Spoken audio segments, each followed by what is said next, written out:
Now then, welcome back to Now That's Midschool. This is episode 4.1 coming up, the second part in a 3-part Jonathan Sherwood special. None of this new school crap, just some awesome mid-school. Let's get back into it, shall we?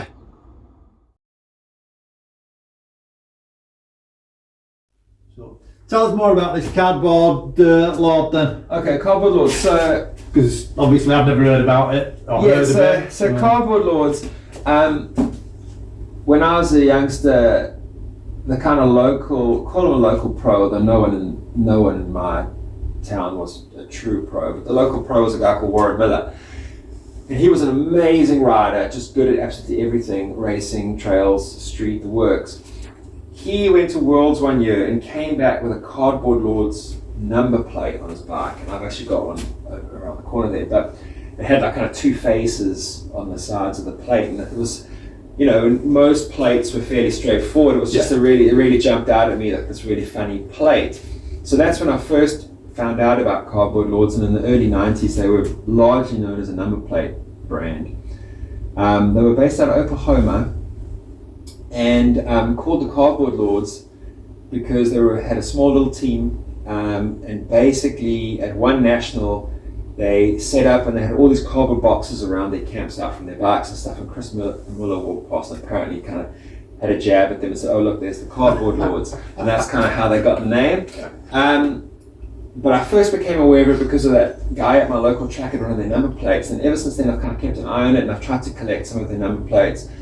Another famous one they did was the Cindy Crawford plate, where they had a number plate with Cindy Crawford on it, and then they got in trouble with cease and desists and all sorts of stuff. But anyway, the two guys who ran Cardboard Lords worked in a bicycle shop, and did a lot of work obviously on mountain bikes and road bikes. And in 1990 and 1991, like early 90s, a lot of mountain bikes were switching to 1 1/8.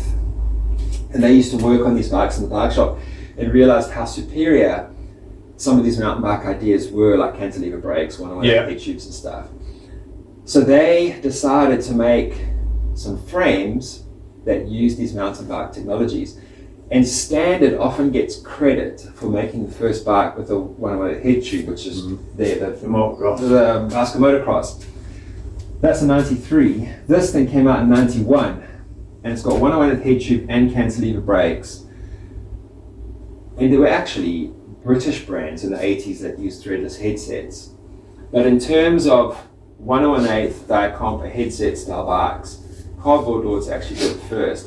But you can see, like, because they were from a mountain bike background, the crown on the forks is actually from an Answer Manitou, and then they just used the Answer Manitou crown, and they got some, Tange chromoly legs and made some BMX fork legs, and the stems like this real old school blocky thing that they kind of made to work, and it uses an oversized mountain bike seat post from back in the day. So you can actually see the dropouts.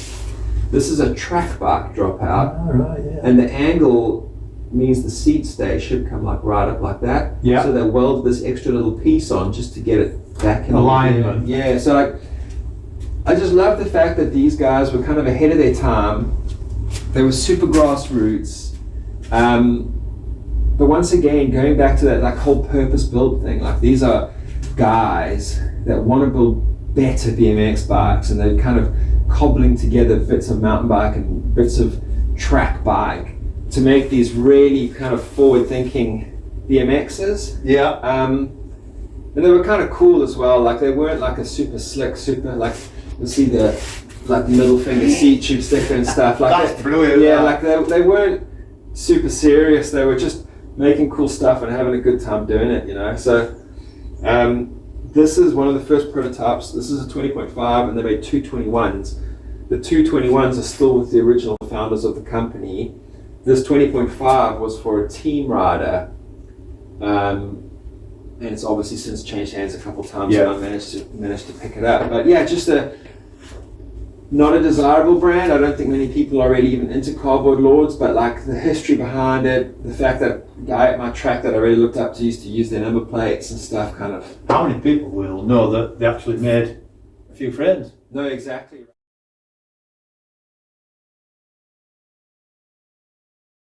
Cyclecraft, you don't see many of them. Yeah, so that's a bike, if I'm honest, I'm struggling to fall in love with. So I used to have an XLX, a yellow one, painted by Brian Foster.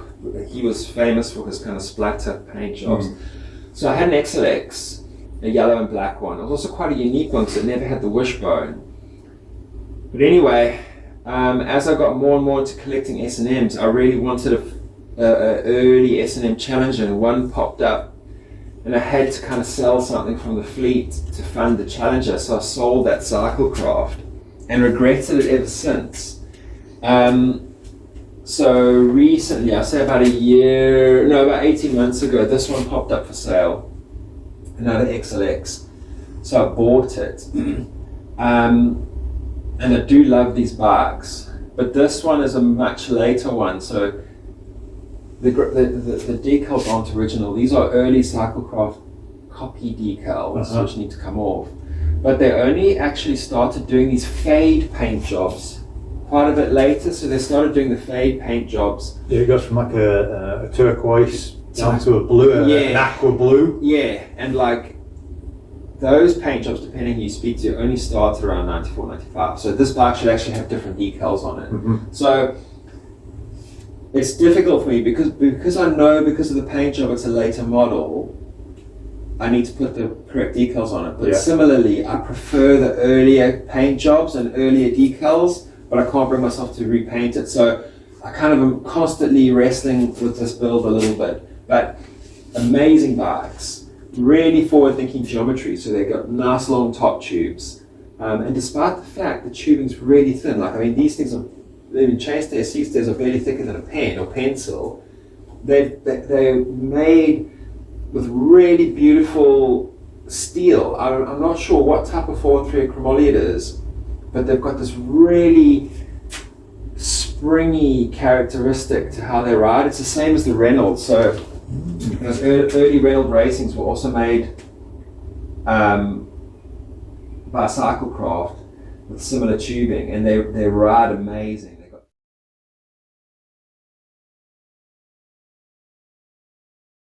So we've touched on what you said. That's a Gen 1 spooky progression. Yeah, that's a Gen 1 spooky barcode. So this barcode, bought off the original owner who got it from Trend Bike Source. It was one of the first ever batch, and it's still got the Trend Bike Source sticker on the C-tube, which is my favorite part, that TBS decal. So yeah, that's like a true first production run barcode from Austin, bought from Trend with the bike shop sticker still on it. That's awesome. So I got the frame and fork off the original owner, and yeah, that's a real special one for me. Are they the T1 forks? No, those are pitchforks. T1 forks came a little bit later. That's right. So I've just kept that with pitches, which is kind of I guess that's what I'd been tempted to do as well. And then I put the bash forks on the progression only because Robbie came from standard to T1, so I kind of put a little bit of that standard stuff on that one. Yeah, linking the two eras. Yeah. But I love both those bikes. You touched on earlier the whole kind of like skate thing, and for me, I've got a really close relationship with T1. Like, I used to distribute T1 in South Africa, so I've got like a real affinity to the brand, and I used to visit Joe in Austin every year and travel with him to Interbike and that type of thing. So for me, that brand is a really special one, and like I feel like it was one of the brands that, I mean, of course this is all debatable, but for me, I feel like it was the brand that properly bridged the gap between like art, music, and BMX.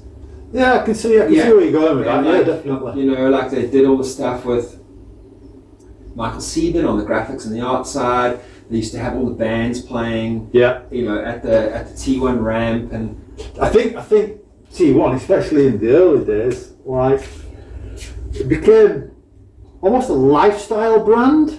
For sure. Like I'd got a couple of friends in Leeds, and oh my god, like if you cut them in half, they had T1 written through them. Yeah. You know what I mean? Sure. And to this day, they're probably still, you know, lovers of the brand. So those two bikes for me are, you know, being first gens are really special. And then this one here is actually, you know, T1 did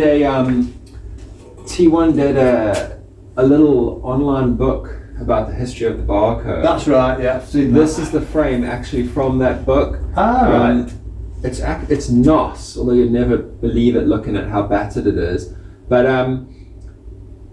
this was a frame, it's a second gen barcode that was sent out to a bike shop and then returned because it was missing a weld under the gusset on the head tube. So they took it back, the factory sort of cleaned away the paint, re-welded it, but Joe never actually sent it to get repainted, and it kind of sat at T1 HQ for years and years and years. They took a photo of it for to use in that history booklet, and then Joe was rejigging T1 HQ and moving some stuff around that he was basically giving away a lot of old. They had a bunch of old cracked like warranty frames and stuff. Then he was handing out to people, and he said to me, you know, he said, "Do you want this frame?" So that's how I came to have that. Hell yeah.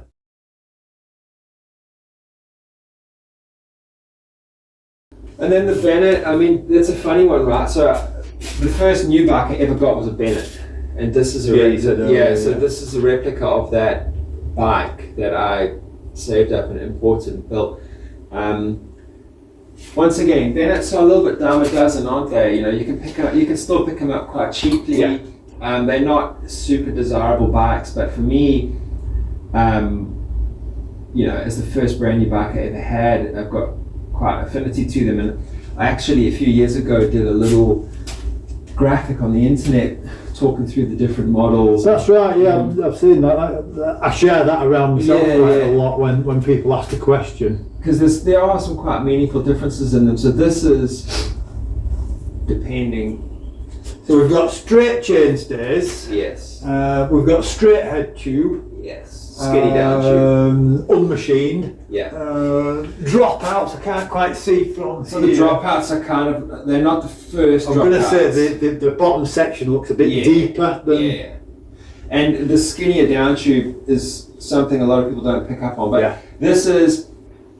Is it skinnier top tube? No, this has got the skinny down tube. So this has got the down tube and top tube are the same size. That's right, yeah. And then the later one had a fatter down tube. Yeah. So there were some earlier ones, most of which had seat stay 990s. But there's a bit of a debate as to if those were actually sold or if those were just prototypes or what it was. But this is basically one of the bog standard for sale ones, but an early one. Yeah. And that's exactly what I rode back in the day. And original paint, not all original decals. It's funny. So like,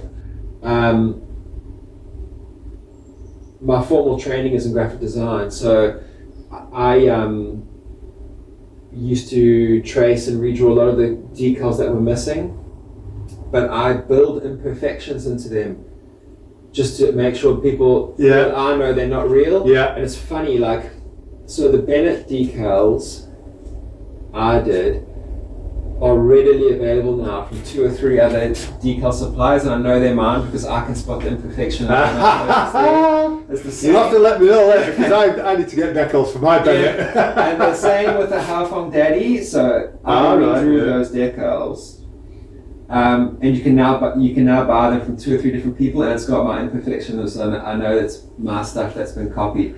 And yeah, it's funny just seeing, you know, the proliferation of that repop stuff.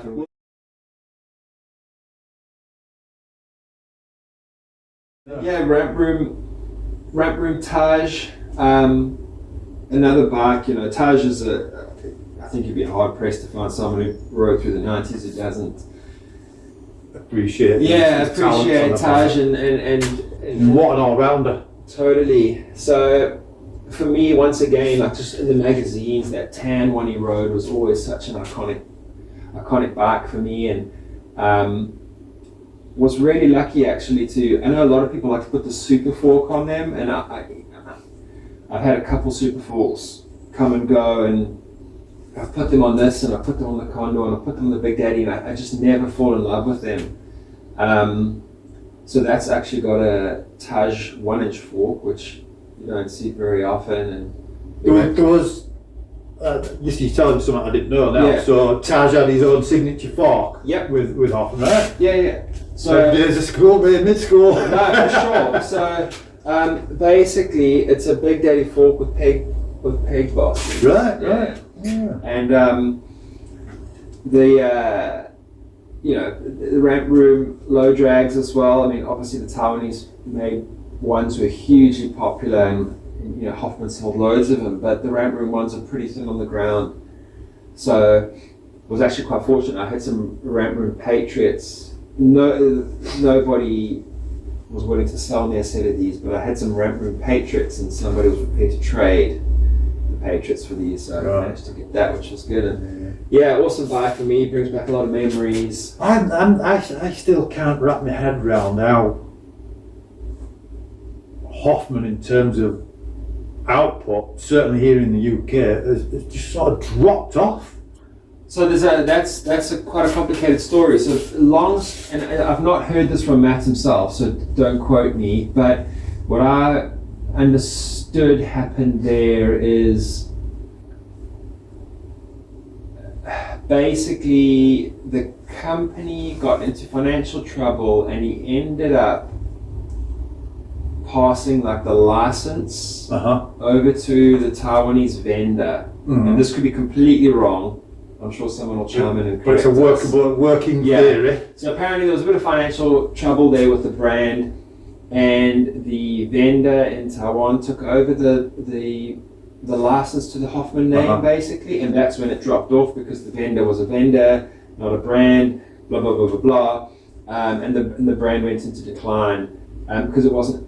My understanding is it wasn't actually under Matt's control anymore, and then it was a few years back he managed to acquire back the brand license, and he owns it again now, is my understanding, and that's when he started bringing back like the reissues and that type of thing. Direct sales as well. Yeah. But I mean, it's really interesting as well. Like, so these ramp room bikes, how rudimentary they are compared to other bikes of the same age. Like, you can see it on the Flash and the Taj in particular. Like, they're really clunkily made bikes, like these down tubes are just obviously round tubes that apparently they squashed using a car jack to kind of get them round, to get them oval. And you can see like the tube fit on them is kind of like not great, right? Like, especially where the wishbones meet, and you see the slot for the seat clamp. Yes. It's not even drilled with a round hole at the bottom. Right. To like stop pinch cracks or anything. Like, someone's just taken a hacksaw and cut through there, like, or an angle grinder. Yeah. Like, they're really, really crudely made. But that's a lot of that's why I kind of love them, And like, we can pull that Flash out a bit later. But like the wishbone at the back of the Flash, like they literally just squashed the one end to fit the seat tube and left the other end like all big, and like they're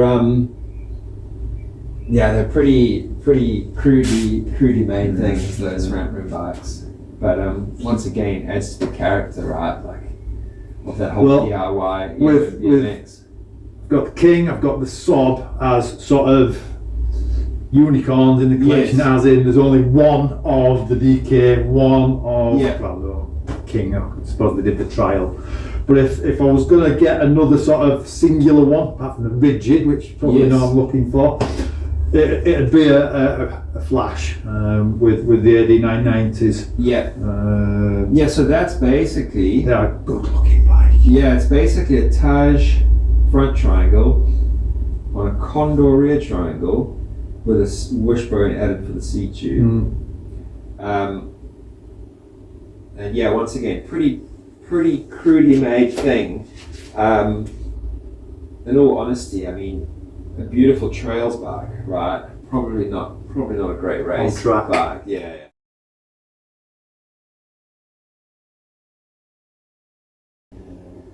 And then we've got the menstrual cycle. So this is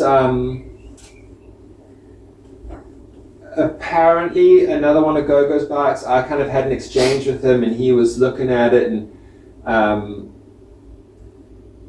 his was sprayed black and then it was sprayed red over chrome. This bike had, when I got it, didn't have any evidence of red, but it had evidence of black on it. The reason he thinks it might be his is because he used to always cut his dropouts in. He used to like shorter chain stays. So he used to cut his in, and this one's been cut in, and it came from Scotland near to where he last sold it. Right. So you can see There can't have been many menstruals around that neck of the woods. no, so you can actually see like on the front of the dropout back there's still some black paint, which I haven't properly cleaned off. But right, yeah. so yeah, he said he thought this one might be one of his, but anyway, it's a Scottish one. It's a genuine UK menstrual cycle, so this is not an import from the US. Yeah. Well, of course it would have come from the US originally, but was sold first time in the UK. We've got the stupid forks. I'll call them stupid forks so Alex Leach doesn't have a heart attack. But it's got the stupid forks on it. Obviously the matching stem, slam bars, S&M pure energy grind sticks, Super Pro wheels. Yeah. So no, it's a cool one, and those forks. I used to run those forks actually on my 93 homes. Yeah. I ran pitchforks for a while, bent them, and then ran stupid forks afterwards as well. So what was the difference between the stupid forks and the pitch? So there's an interesting theory here, right? So there are purists who believe that the menstrual fork came with a early dirt bike style dropout, so like this teardrop dropout, Yeah. which is true, they did. The first ones came with a teardrop Yeah. dropout, and then they had a stem on them, which was a menstrual stem, which was the precursor to the Challenger. So basically it looks like a Challenger stem Top loader again. without the cutout underneath. So that was what the first batch were. Now my understanding is that when S&M launched this bike, they got quite a lot of heat for the name, right? And when the fork was incredibly popular, people asked them to sell it as an aftermarket, right? But the story goes, when they launched the fork, dealers were like, why have you given it such a stupid name, right? Like, we can't sell this thing a menstrual fork. The bike was hard enough. Now you're giving us this product called a menstrual fork. Like, it's stupid. We can't sell it. The second gen, as it were, had the more up-to-date pitchfork dropout, and obviously had a redneck style clamp on, not the original menstrual clamp on. So the story goes, it was a menstrual fork. It was the second generation of that fork with updated dropouts and stem like they have on the other products. It still came with menstrual stickers on because that's what it was, but because dealers couldn't sell it, they just called it the stupid fork to get over that hurdle. But anyway, I'm going to side with the purists on this one and call it a stupid fork, because the first gen one with the teardrop dropout did also come with the specific menstrual stem. Yeah. So yeah. Right, so you didn't buy one without the other? No, they came as a kit. Yeah. Yeah.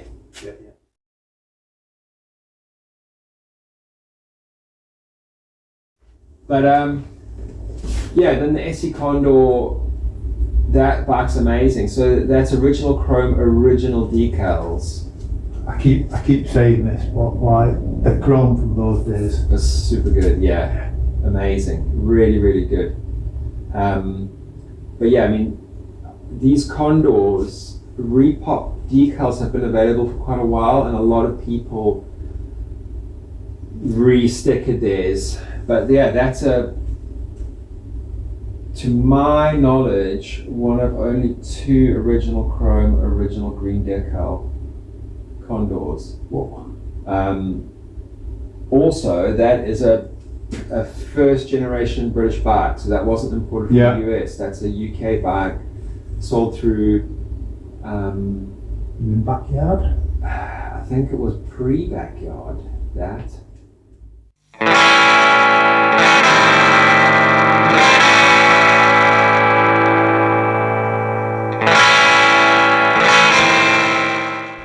That's the second part of this Jonathan Sherwood Fest in the bag, and what can you say about that collection other than wow? The final instalment with Jonathan will be up on this channel in just a few days for you to enjoy, so stay tuned for that one. Don't forget to look up Jonathan on the BMX Museum as midschooljon and at Sir Merlin on Instagram. And again, if you like what you see, like, subscribe, share and comment. You know the score. See you soon.